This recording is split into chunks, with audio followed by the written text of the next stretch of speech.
Nah, jadi di bab 4 ini tentang analisa dan pembahasan, gue bahas 4.1 sampai 4.2. Nah, pertamanya karakteristik responden. Itu kita tekniknya non-probability sampling sama pakai sampel jenuh. Kan kita ada 62 responden, yang dipakai 50.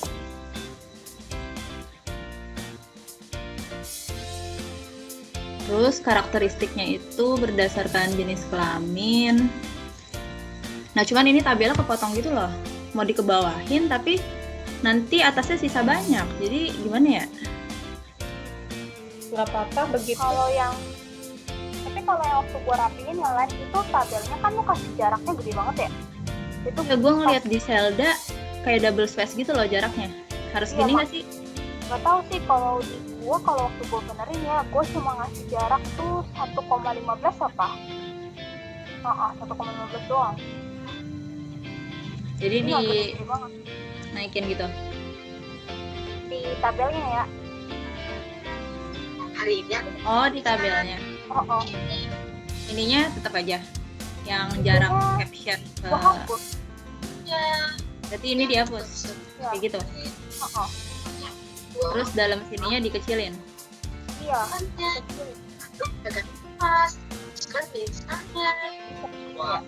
Iya bisa naik sih.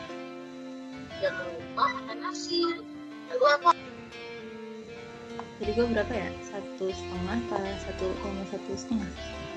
Yang 1,1,5 G. Iya, gue ngambil yang itu. Soalnya kan tabel kan. Nah. Gambarnya udah bener kan di bawah. Yang kedua itu berdasarkan angkatan. Nah, ini bisa dikeatasin nih. Itu 4.12 bawain aja. 4.12. 4.2 atas. Nah, itu. Ya.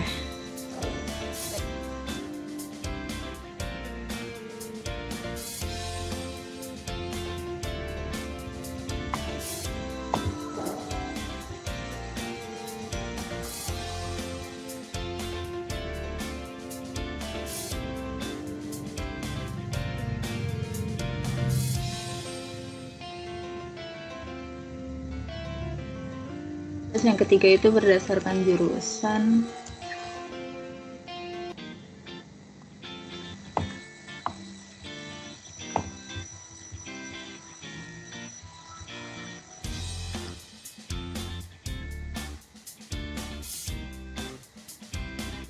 Di instrumennya itu ada 2, uji validitas pakai rumus DF N-2 jadi 48. Nah, terus dari tabel itu nilai R-nya 0,2787.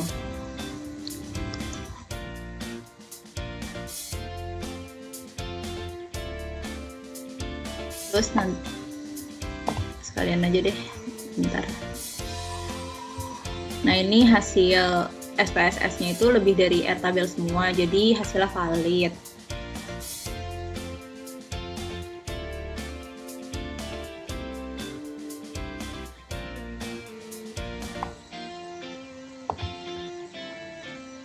Yang buat X2-nya juga di atas R tabel semua.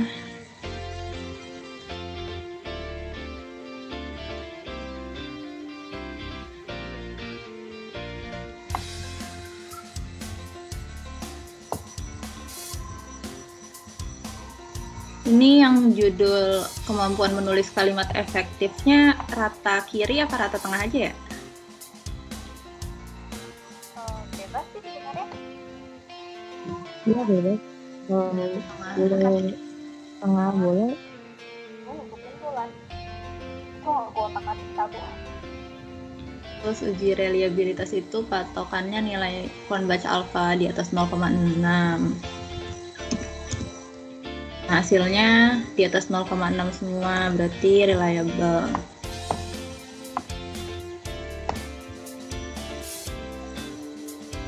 Ini dimenjorokin ya? Boleh. Udah deh, sisanya lampiran. Lampirannya juga ini gue rata tengah isinya. Soalnya kalau di contoh cutting ada yang rata kiri juga, cuman kayak kurang rapi gitu loh kelihatannya. Ya rata tangan aja kalau gitu deh. Oke. Ini tinggal tabel-tabel doang. Oh, ini Hebat Murni dapet yang dapat susah bilang bisa. hasil benar ya? Ini masih SPSS awal kok, yang susah Sinta sama si Sonia tuh. Terus ini tabel SPSS-nya di rata kiri apa rata tengah ya? Gua rata tengahin. Tengahin aja sih biar lebih rapi. Iya, tengahin aja lah. Cuman cutting ada yang itu, rata kiri. Berantakan gua ngeliatnya Oh, pusing. Tengah aja. Tengah aja nggak apa-apa. Ya enak dilihatnya ya.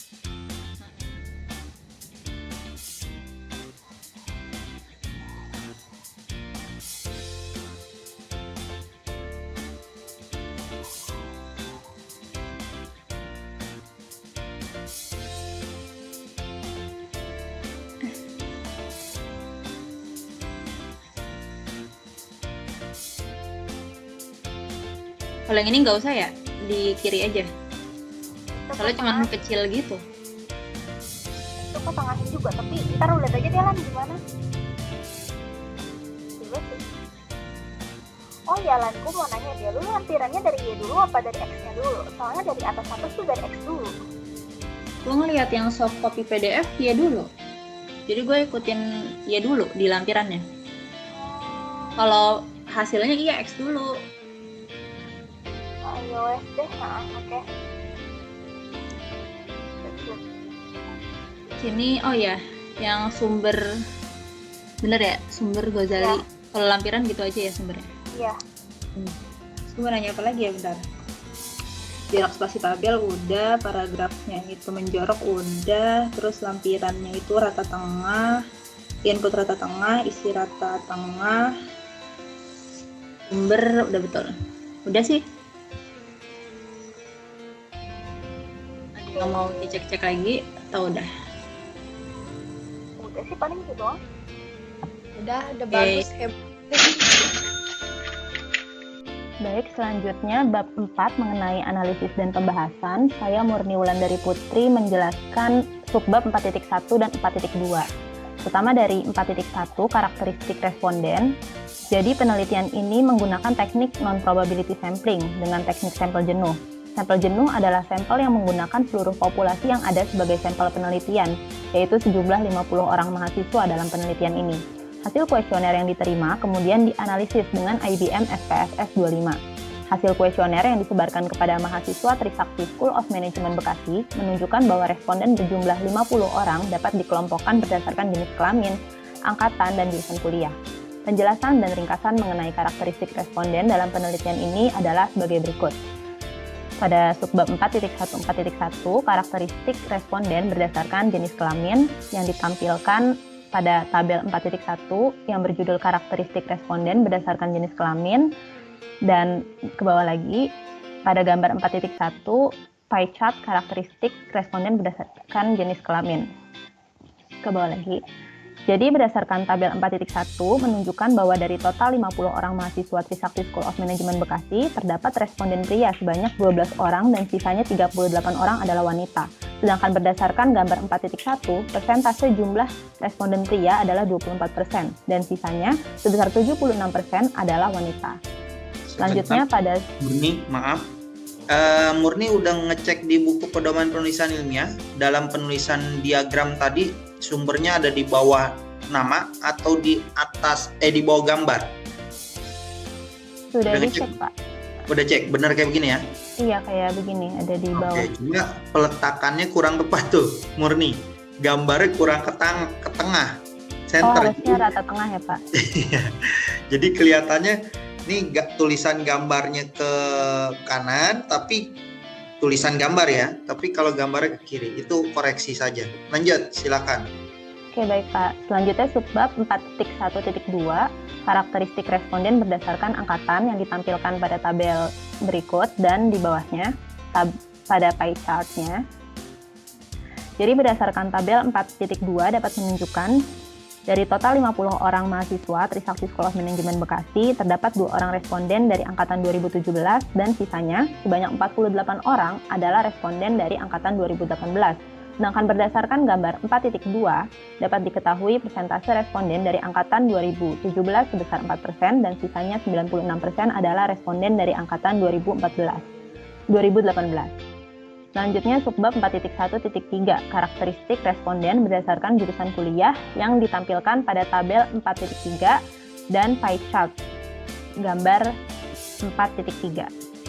Jadi pada tabel 4.3 menunjukkan dari total 50 orang mahasiswa Trisakti School of Management Bekasi, terdapat responden dari jurusan akuntansi sebanyak 40 orang dan sisanya sebanyak 10 orang adalah responden dari jurusan manajemen.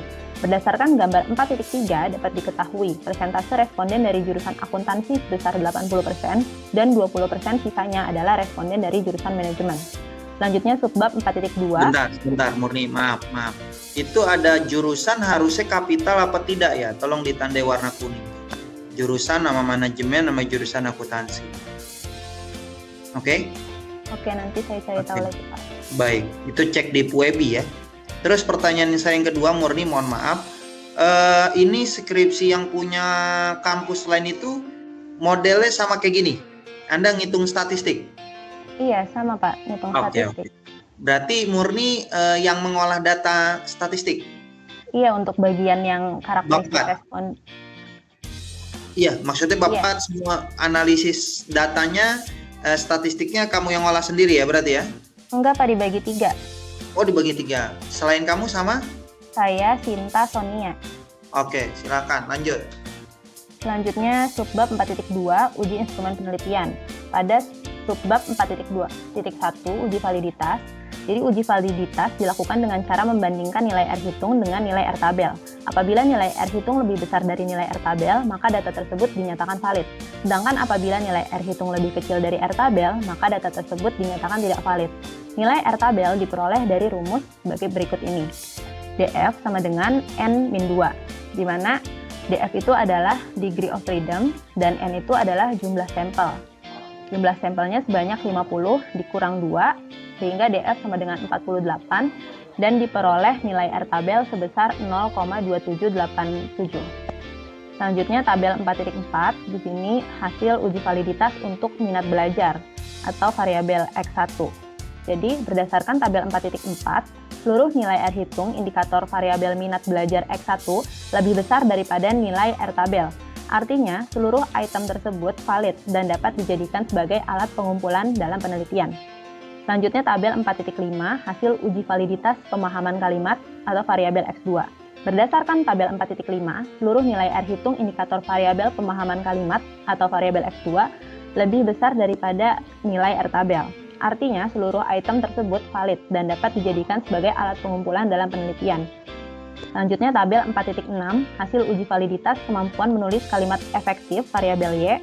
Berdasarkan tabel 6, seluruh nilai R hitung indikator variabel kemampuan menulis efektif variabel Y lebih besar daripada nilai R tabel. Artinya seluruh item tersebut valid dan dapat dijadikan sebagai alat pengumpulan dalam penelitian. Subbab selanjutnya 4.2.2, uji reliabilitas.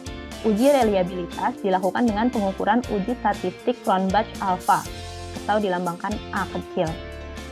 Apabila nilai Cronbach alpha lebih besar dari 0,060, maka variabel tersebut dinyatakan reliable. Sedangkan apabila nilai Cronbach alpha kurang dari 0,60, maka variabel tersebut dinyatakan tidak reliable. Hasil uji reliabilitas dengan melihat nilai Cronbach alpha dari setiap variabel adalah sebagai berikut, ditampilkan pada tabel 4.7 hasil uji reliabilitas. Berdasarkan tabel 4.7, nilai Cronbach alpha dari variabel independen yang digunakan dalam penelitian ini yaitu minat belajar X1 sebesar 0,778, pemahaman kalimat X2 sebesar 0,866, dan variabel dependen yang digunakan dalam penelitian ini yaitu kemampuan menulis kalimat efektif Y sebesar 0,825. Semua variabel memiliki nilai Cronbach alpha lebih dari 0,060, yang artinya reliable.